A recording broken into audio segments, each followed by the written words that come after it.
Hola, bienvenidos de nuevo. Mi nombre es Esmeralda Sandoval y el día de hoy venimos géneros literarios.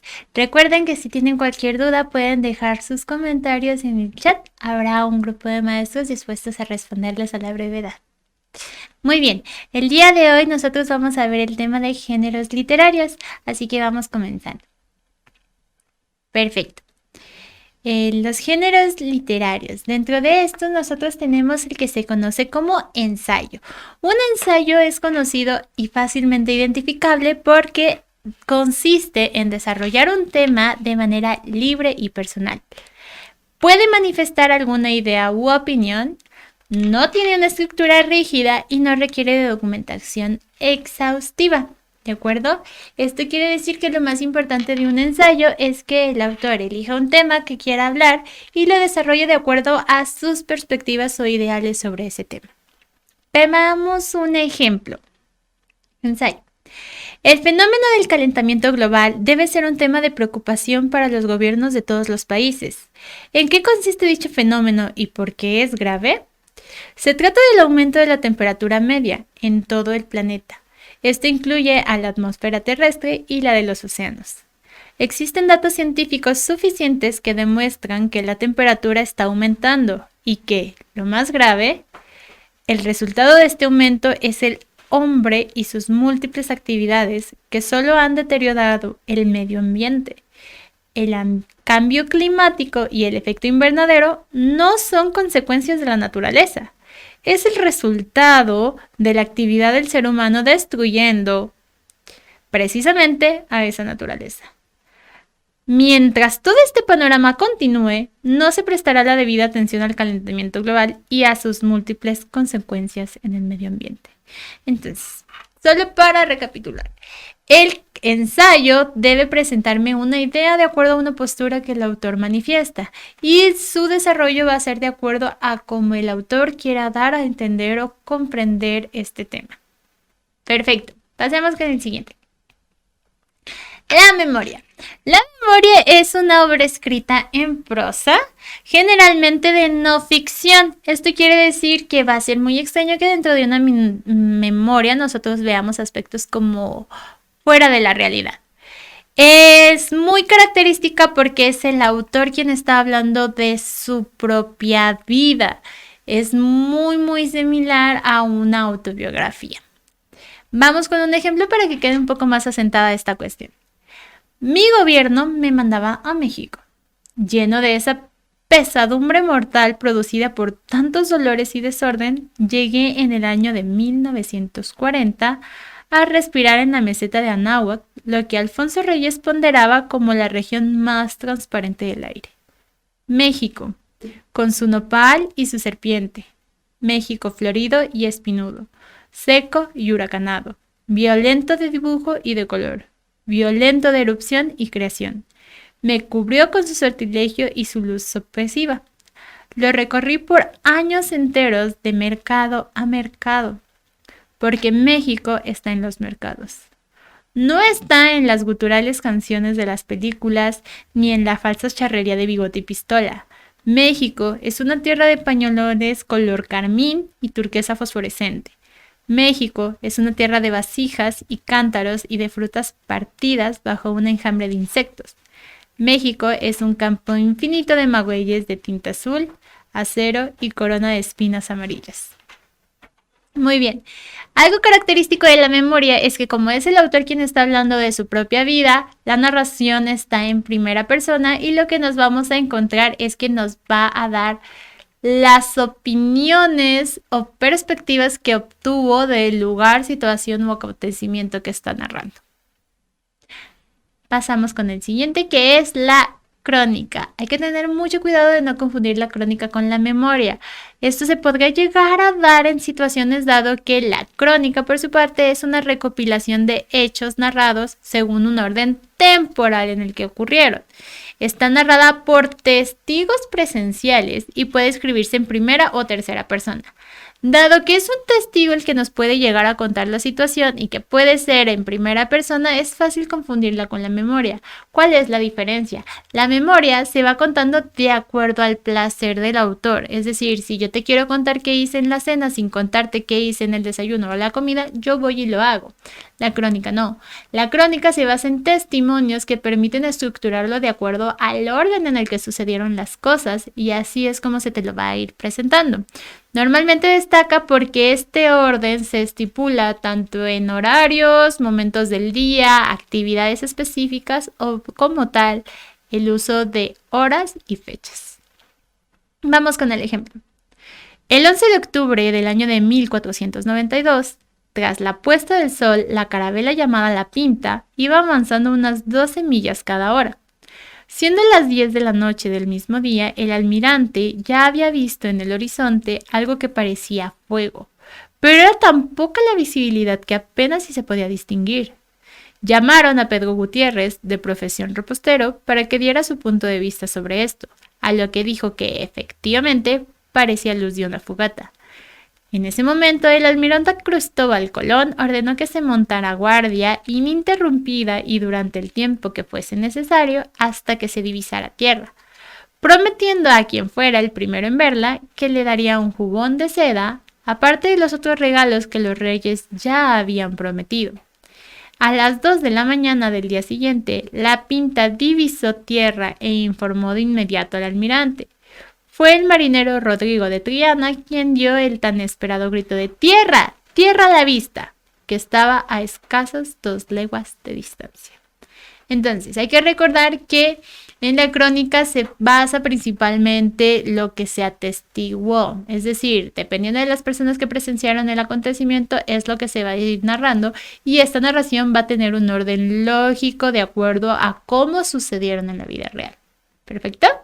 Vamos con el siguiente. Nuestro siguiente género literario es cuento.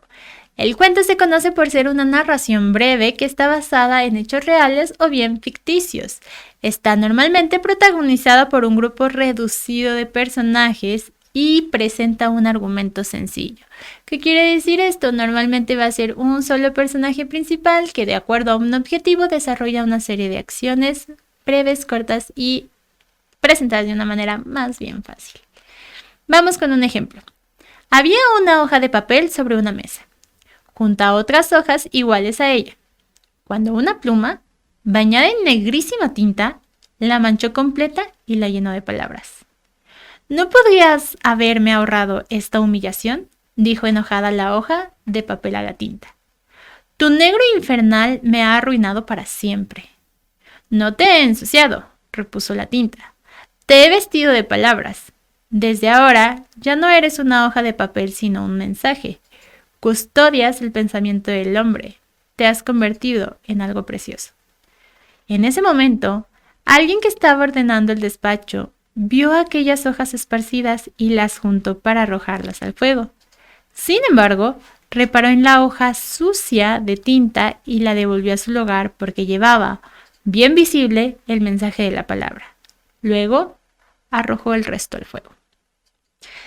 Como pueden ver, normalmente los cuentos que van a aparecer en el examen son cortitos y muy sencillos. Normalmente solo pasa alrededor de una situación importante en la que va desglosándose el resto.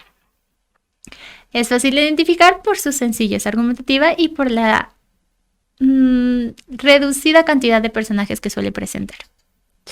Muy bien, vamos con el siguiente género que se conoce como drama. Viene de dramaturgia y es un texto destinado a la interpretación teatral. Esto quiere decir que está presentado a través de diálogos y acotaciones que me permiten saber qué es lo que están haciendo los personajes, más que nada por lo que están diciendo, no tanto porque haya un narrador que me va especificando las acciones de cada uno de ellos. Vamos a ver un ejemplo para que quede un poco más claro. Hay que recordar que se desarrolla principalmente a través de los diálogos, es decir, que normalmente voy a ver el nombre del personaje seguido de 2 puntos y lo que me está diciendo. ¿De acuerdo? Entonces tenemos Perseo. Que los que habitan las profundidades de la tierra conozcan que los amas, que los que viven aún, en vez de tu amor, sientan tu implacable odio. Consuma la venganza y no temas. Vierte la sangre del mal que aquí reina. Mata al asesino de tu padre. Sale Egisto. Egisto, vengo acá no por mi gusto. Me ha hecho llamar un mensajero. Dicen que ciertos extranjeros nos traen una noticia no de desear, de que Orestes ha muerto. Otra pesadumbre para esta casa ya herida y desgarrada por el infortunio tras la primera muerte. Pero, ¿será verdad? ¿No serán mujeriles fantasías que nacen, vuelan y desaparecen? Vanas ilusiones, al corifeo. ¿Tú qué me dices para hacer luz en mi mente? Entonces hay que recordar que el drama está pensado para representarse de manera teatral, es decir, que nosotros principalmente nos vamos a enfrentar a lo que se conoce como un guión teatral y por eso la principal medida de descripción va a ser a través de los diálogos. Vamos con el siguiente que es la epístola. La epístola es sinónimo de carta. ¿Qué quiere decir esto? Normalmente nosotros vamos a tener una epístola cuando veamos que la historia se desarrolla o se cuenta a través de una carta, como viene siendo el siguiente ejemplo. Mi querido hijo Emanuel, desde hacía tiempo que sentía la necesidad de felicitarte y aconsejarte a ti y a tu esposa que se acaban de casar. Hoy empiezan una nueva vida juntos como pareja y como familia, por cuyo motivo tendrán nuevos retos y responsabilidades que tendrán que compartir, teniendo que soportar momentos dichosos y momentos agrios, que es lo que es el matrimonio. Pero sé que sabrán salir adelante trabajando juntos, unidos como la familia que recién acaban de formar. Les saludo a los dos, a ti querido hijo Emanuel y a ti querida nuera, o mejor dicho, mi nueva hija Karina, y les deseo que sean felices y dichosos. Recuerden que una característica muy común de las cartas es que buscan transmitir un mensaje y normalmente lo hacen hacia un ser querido o conocido. Por lo tanto, el lenguaje suele ser muy simple y espontáneo. Vamos con el siguiente que es la fábula. La fábula se caracteriza principalmente porque los protagonistas suelen ser animales que hablan o animales personificados. Algo también muy importante de la moraleja que nos permite destacarla del cuento es que tiene una enseñanza. ¿Qué quiere decir esto? Una fábula busca transmitir un mensaje para que aprendas qué hacer o qué no hacer dependiendo de la situación en la que se encuentran los personajitos. Antes era muy común encontrar fábulas escritas en verso, en la actualidad se pueden encontrar también en prosa. Por lo tanto, podemos toparnos con las dos modalidades en el examen. Vamos con un ejemplo. Una vez, al llegar el invierno, una cigarra que estaba muerta de hambre se acercó a la puerta de un hormiguero pidiendo comida. A su pedido, respondieron las hormigas, haciendo la siguiente pregunta. ¿Por qué durante el verano no hiciste tu reserva de alimentos como lo hicimos nosotras? La cigarra respondió, estuve cantando alegremente todo el tiempo y disfrutando el verano plenamente. Si hubiera sabido lo duro que es el invierno, las hormigas le dijeron. Mientras nosotras trabajábamos duro durante el verano para tener las provisiones y poder pasar el invierno, tú disfrutabas y perdías el tiempo. Así que ahora sigue bailando. Pero las hormigas sintieron pena por la situación y entendieron que la cigarra había aprendido la lección. Entonces, finalmente, compartieron con ella su alimento. Moraleja. Quien quiere pasar bien el invierno mientras es joven debe aprovechar el tiempo. Hay que recordar que las enseñanzas o las moralejas de las fábulas pueden presentarse de dos maneras. Pueden ser explícitas, que es el caso de este ejemplo, en el que al final de toda la lectura literalmente me dice moraleja, o bien pueden ser implícitas, lo cual significa que a través de lo que el texto me dice, yo debo ser capaz de encontrar el significado de la enseñanza que me quiere dar. ¿De acuerdo? Vamos con el poema.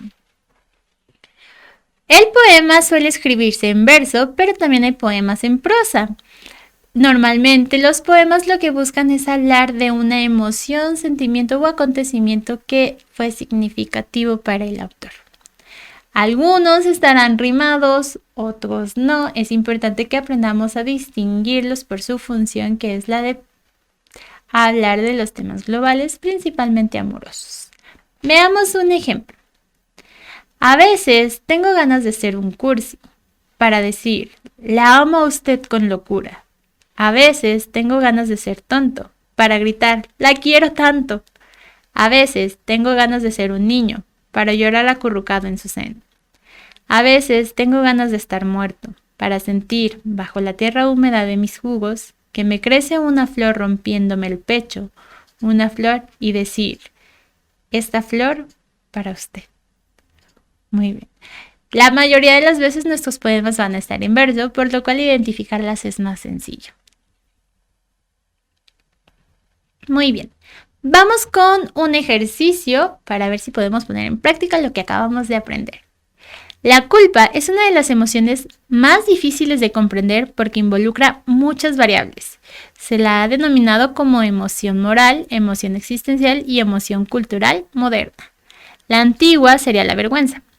Los procedimientos más efectivos para descargar el peso de la culpa son la confesión, la reparación real o simbólica del daño causado, solicitar el perdón, disculparse o la reevaluación cognitiva, que consiste en ponderar de manera objetiva nuestra responsabilidad real o en el hecho, ya que a veces somos demasiado autocríticos y nos atribuimos más peso del que tenemos en el desenlace de los acontecimientos.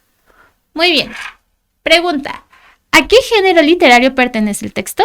Tenemos inciso A, cuento; B, ensayo; C, memoria; o D, drama. Hay que recordar las principales características de estos géneros literarios. El cuento es una narración breve con poquitos personajes, un argumento sencillo y me relatas qué está pasando. El ensayo es aquel desglose o desarrollo de una idea que el autor quiere presentar de acuerdo a su opinión. La memoria es un texto en prosa en el cual el autor me está contando algo sobre su vida y sus expectativas o experiencias. Y el drama es una historia que se me presenta principalmente a través de los diálogos, que busca más que nada su representación teatral. Teniendo esto en cuenta y habiendo revisado nuestra lectura, nuestra respuesta correcta es ensayo. ¿Por qué? ¿De qué se está hablando aquí? Se está hablando de la culpa y se me está tratando de dar a entender la información presentada al respecto de este tema. No se me está contando una cuestión breve donde haya un personaje que desarrolla una acción sencilla. No está en primera persona ni se me está diciendo alguna experiencia del autor y no se está presentando mediante diálogos o personajes interactuando. Por lo tanto, mi respuesta más viable es ensayo. Recuerden, chicos, que pueden dejar sus dudas en cualquier momento del video. Habrá alguien dispuesto a solucionárselas. Vamos a continuar, por lo tanto. Muchísimas gracias por su atención. Recuerden que contamos con cursos presenciales en línea y a distancia, todos ellos con asesorías ilimitadas, así como paquetes de exámenes de simulación para que practiquen los conocimientos que van adquiriendo. Pregunten por las promociones vigentes o accedan a nuestra página para saber más al respecto. Sería todo por el momento. Muchas gracias por prestar atención. Nos vemos después.